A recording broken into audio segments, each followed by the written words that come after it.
செங்குருதி செய்யோனே பன்கொடிய வேலோனே செவ்வலரி தோலோனே எங்குடிய காப்போனே கடம்பாயிடும்பா முருகா கதிர்வேல் குமரா மருகா துடிவேல் அரசர் கரசே வடிவேல் அருள்வாய் மலர்வாய் மாமழ பெய்திடுமா மாநிலோ ஓங்கிடுமா ஒப்பு கழி தாங்கிடுமா கைகளோ ஓங்கிடுமா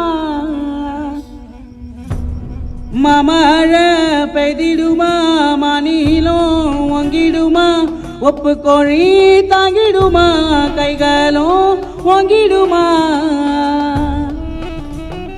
செங்குருதி செய்யோனே. 400 வருஷம் பாரம்பரியம் நகரத்தார் காவடிகள் வந்து சேர்ந்திருக்கு. இதுல சக்கர காவடி ரொம்ப முக்கியமான இடத்தை வகிக்குது. இது மட்டும் இல்லாம பழனி முருகனை தரிசிச்சுட்டு திரும்பவும் பாத யாத்திரையா வர்றது சுவாரஸ்யமா இருக்கு.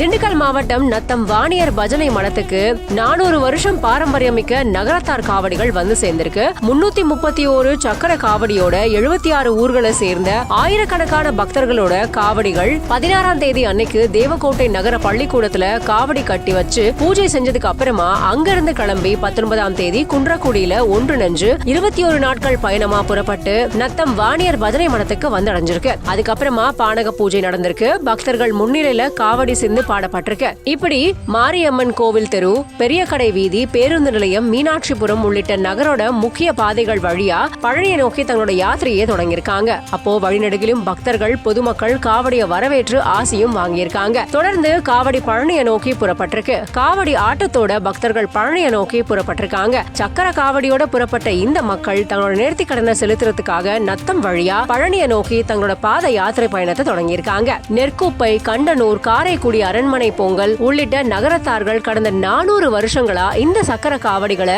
21 நாட்கள் பாத யாத்திரையா போய் பழனி முருகனை தரிசிச்சு காவடி செலுத்திட்டு வரது நேர்த்தி கடனா வச்சிருக்காங்க. இது ஒரு வழக்கமா இருந்தாலும் அதுக்கப்புறமா நடந்தே வீடு திரும்புறது இவங்களோட தனி சிறப்புன்னே சொல்லலாம். மாறி வர கால சூழ்நிலையில தங்களோட பழக்கங்களை மாற்றாது தங்களோட முன்னோர்கள் காட்டின பாதையில இன்னைக்கும் மாறாம தங்களோட பயணங்களை வச்சிருக்கிறது இவங்களோட தனி சிறப்பு. இதை பத்தி நீங்க என்ன நினைக்கிறீங்க அப்படிங்கறத கமெண்ட் பாக்ஸ்ல கமெண்ட் பண்ணுங்க.